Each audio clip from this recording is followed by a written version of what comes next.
Assalamualaikum warahmatullahi wabarakatuh, teman-teman semuanya. Pada hari ini kita akan melanjutkan pembelajaran tema, yaitu tema 4, subtema 2, pembelajaran 1. Bagi kalian yang mungkin belum sarapan ataupun belum melaksanakan sholat duha, dimohon untuk sarapan terlebih dahulu dan melaksanakan sholat duha. Bagi yang sudah siap untuk mengikuti pembelajaran, dipersiapkan bukunya, buku tema 4 atau tema 4D, halaman 51.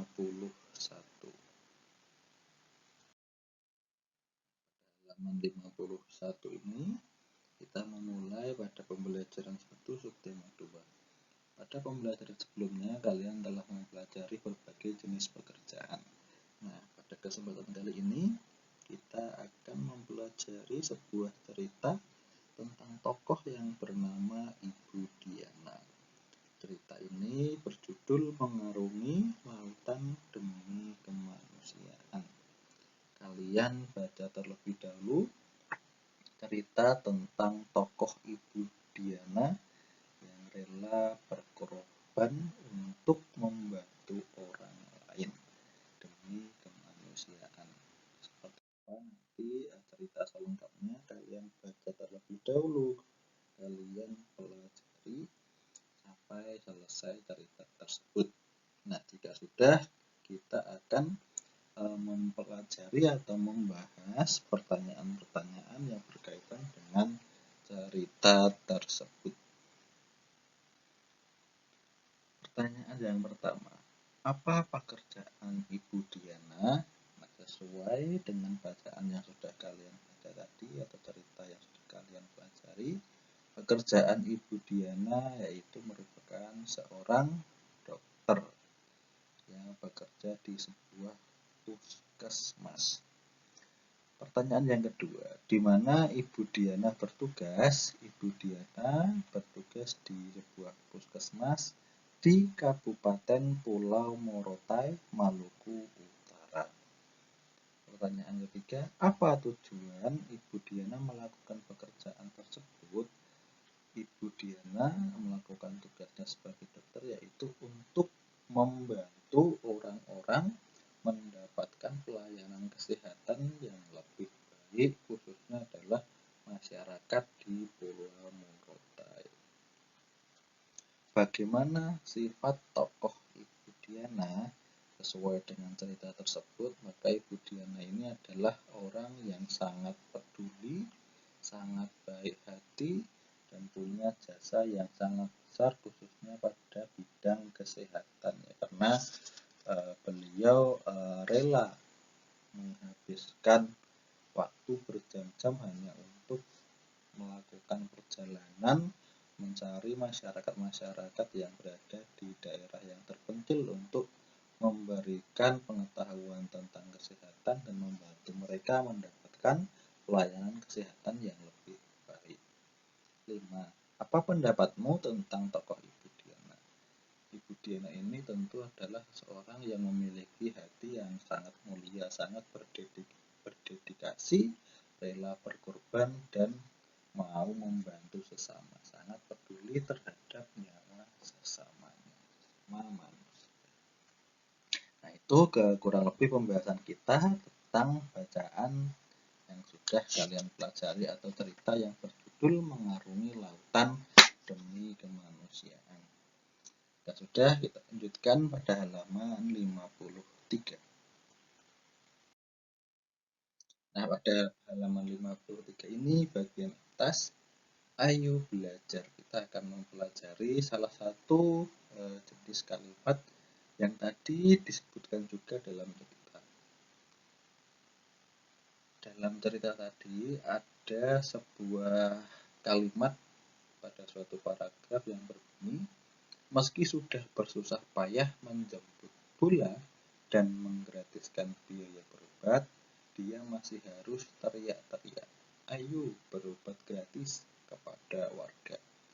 Nah, kalimat yang berbunyi menjemput bola tadi itu merupakan salah satu contoh dari kalimat konotasi. Apa yang dimaksud dengan kalimat konotasi? Kalimat konotasi yaitu kalimat yang mengandung kata-kata yang memiliki makna bukan sebenarnya. Jadi kata menjemput bola itu memiliki arti mendatangi masyarakat. Jadi walaupun Ibu Diana itu seorang dokter, dia itu rela untuk langsung mendatangi masyarakat, siapa-siapa yang membutuhkan pertolongan, siapa yang membutuhkan bantuan medis, bantuan kesehatan. Seperti itu, bukan berarti menjemput atau mengambil bola, itu tidak. Tapi Ibu Diana rela mendatangi langsung ke masyarakat-masyarakatnya untuk membantu mereka. Ini berbeda dengan yang ada di sekitar kita. Kebanyakan orang yang sakit itu dia yang akan datang menemui dokter atau pergi ke fasilitas kesehatan. Ini berbeda dengan Ibu Diana. Jadi maksudnya menjemput bola itu mendatangi masyarakat secara langsung untuk memberikan bantuan secara medis. Nah, kebalikan dari kalimat konotasi adalah kalimat denotasi. Kalimat denotasi merupakan kalimat yang mengandung arti sebenarnya. Kalimat denotasi menyampaikan makna seperti yang tertulis di dalam kalimat. Contohnya, pemain bola itu berlari cepat untuk menjemput bola. Ini menjemput bola ini memang dia maksudnya untuk mendapatkan bola atau mengambil bola betulan ya, bola bulat yang dimainkan dalam sebuah permainan. Nah, seperti itu perbedaan makna dari menjemput bola yang dilakukan Ibu Diana yang merupakan kalimat konotasi dengan contoh kalimat denotasi dari dimana seorang pemain bola yang berlari untuk menjemput bola. Itu sedikit penjelasan tentang kalimat konotasi dan kalimat denotasi. Kalian bisa baca lebih lengkap di buku halaman 53. Nah, jika kalian sudah pelajari, kita akan sedikit berlatih untuk mengetahui pemahaman kalian tentang kalimat konotasi dan kalimat denotasi. Nah, karena ini kita masih belajar bersama-sama, kita masih berlatih, ini akan kita bahas bersama-sama. Kita akan diskusikan latihan pada halaman 53, ayo berlatih. Di sini ada 5 nomor, yang setiap nomor terdapat 2 kalimat. Kita akan mencoba menentukan mana kalimat konotasi dan mana kalimat denotasi. Nomor 1, hati-hati berteman dengannya, ia dikenal panjang tangan. Nah, ini yang kita perhatikan adalah kata panjang tangan. Yang dimaksud panjang tangan di sini bukan berarti tangannya panjang, tetapi maksudnya adalah dia seorang yang suka mencuri. Panjang tangan di sini memiliki arti suka mencuri. Jadi kalimat hati-hati berteman dengannya, ia dikenal panjang tangan itu adalah kalimat konotasi. Jadi panjang tangan maksudnya suka mencuri atau suka mengambil barang yang bukan miliknya. Lalu kalimat berikutnya, Ardi memiliki tangan yang panjang, lebih panjang dari tangan manusia pada umumnya. Nah, ini maksudnya tangan yang panjang ini adalah makna yang sesungguhnya. Jadi tangannya lebih panjang dari orang yang lain. 2. Tangan kanan Ruli patah karena jatuh dari sepeda. Nah, ini termasuk kalimat denotasi. Jadi tangan kanan itu ya memang benar-benar tangan sebelah kanan dari tangannya Ruli itu patah tulangnya karena jatuh dari sepeda. Masuk kalimat denotasi. Lalu berikutnya masih di nomor 2. Karena kejujurannya, Pak Budi ditunjuk sebagai tangan kanan menteri. Nah, di sini maksudnya ditunjuk sebagai tangan kanan menteri adalah orang kepercayaan dari menteri tersebut. Maka kalimat ini adalah kalimat konotasi. 3. Isma sedang mengumpulkan daun-daun yang gugur. Daun-daun yang gugur itu daun-daun yang rontok karena mungkin sudah kering dan sebagainya. Jadi makna gugur ini adalah makna yang sebenarnya, daun-daun yang sudah berjatuhan. Maka kalimat ini adalah kalimat denotasi. Kemudian bagian bawahnya, banyak pahlawan yang telah gugur di medan perang.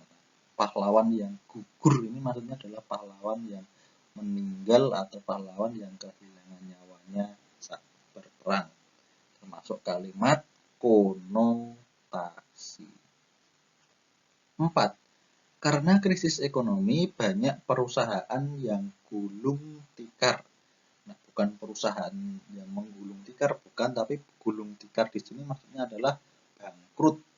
Jadi karena krisis ekonomi, banyak perusahaan yang bangkrut. Kalimat ini termasuk kalimat konotasi.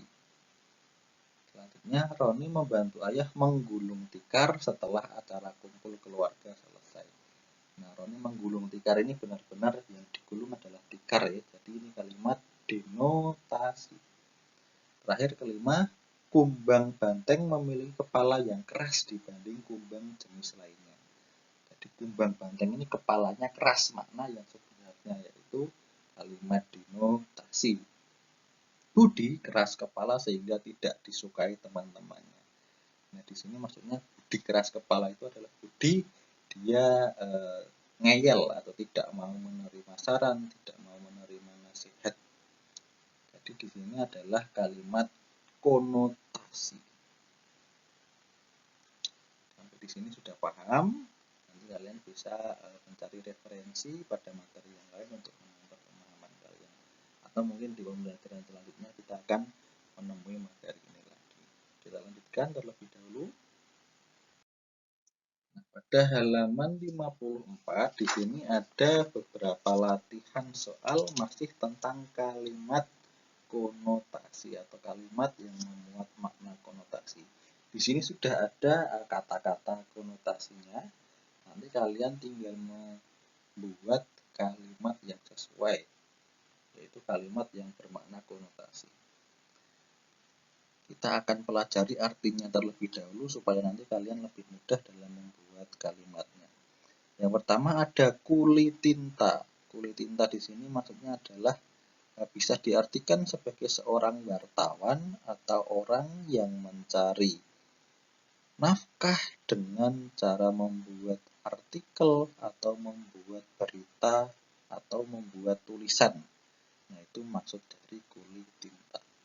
Kedua, kabar angin. Nah, kabar angin itu artinya adalah berita yang belum pasti kebenarannya atau desas-desus.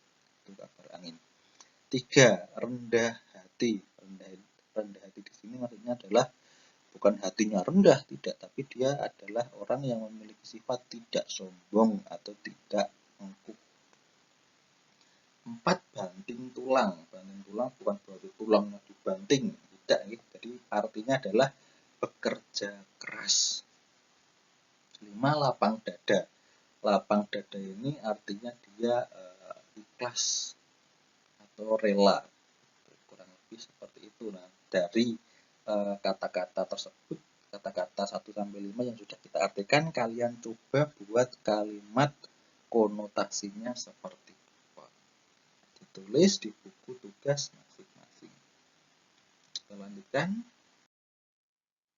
Nah, pada bagian bawah di sini diceritakan bahwa Ibu Diana menemui nelayan yang menangkap ikan menggunakan bom dan menggunakan pukat harimau.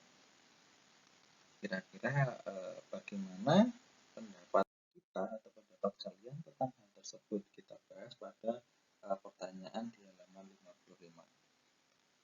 Apa pendapatmu jika melihat peristiwa seperti yang Ibu Diana lihat? Bagaimana kira-kira pendapat kalian? Tentu kita merasa prihatin dengan kejadian-kejadian tersebut, karena itu adalah salah satu pemanfaatan sumber daya alam yang dilakukan dengan cara tidak tepat.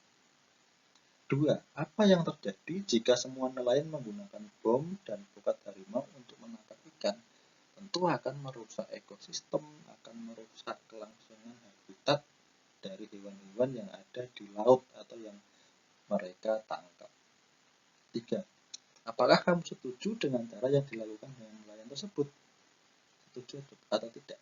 Tentu kita tidak setuju ya, karena tentu itu cara pemanfaatan sumber daya alam yang tidak sesuai dan merugikan atau bahkan merusak kehidupan hewan-hewan yang ada di sana.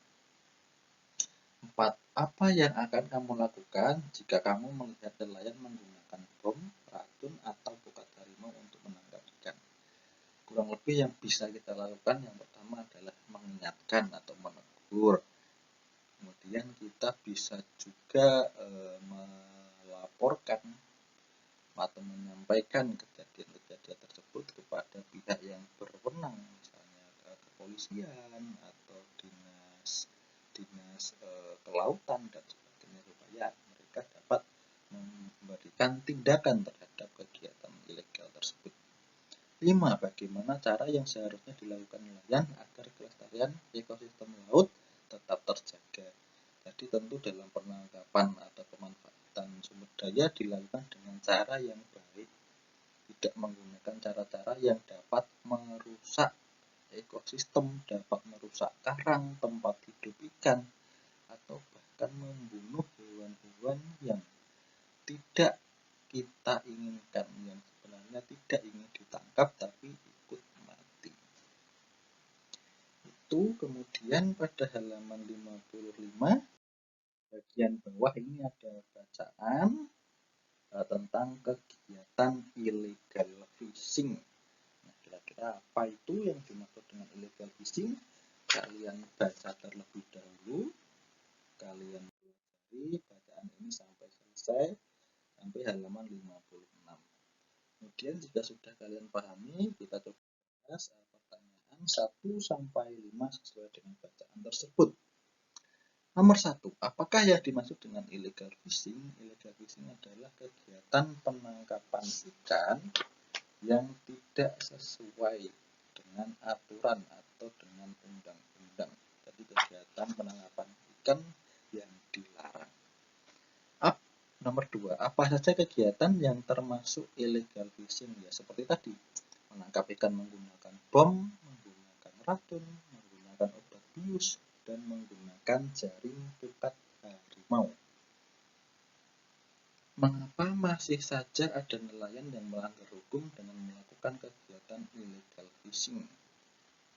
Jadi masih banyak nelayan yang menggunakan cara-cara tersebut karena kebanyakan nelayan tradisional ini mereka terkendala peralatan-peralatan yang ada. Jadi mereka menggunakan peralatan-peralatan seperti itu supaya mendapatkan hasil yang banyak.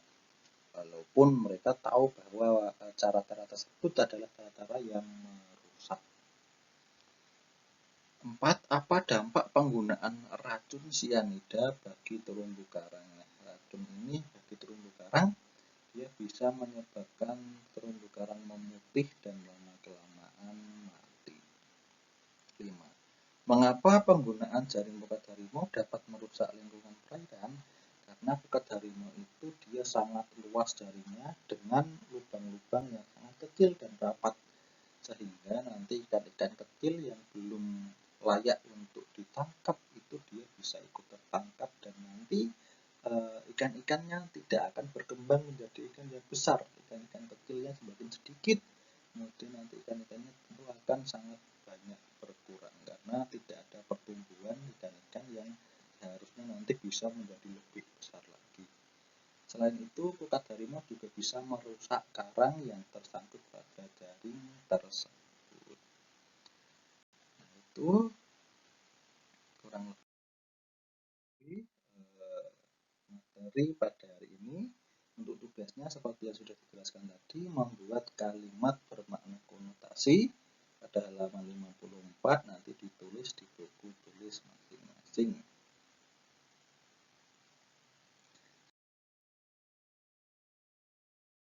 Untuk pembelajaran kita hari ini. Tetap semangat belajar, tetap jaga kesehatan. Kita akhiri. Wassalamualaikum warahmatullahi wabarakatuh.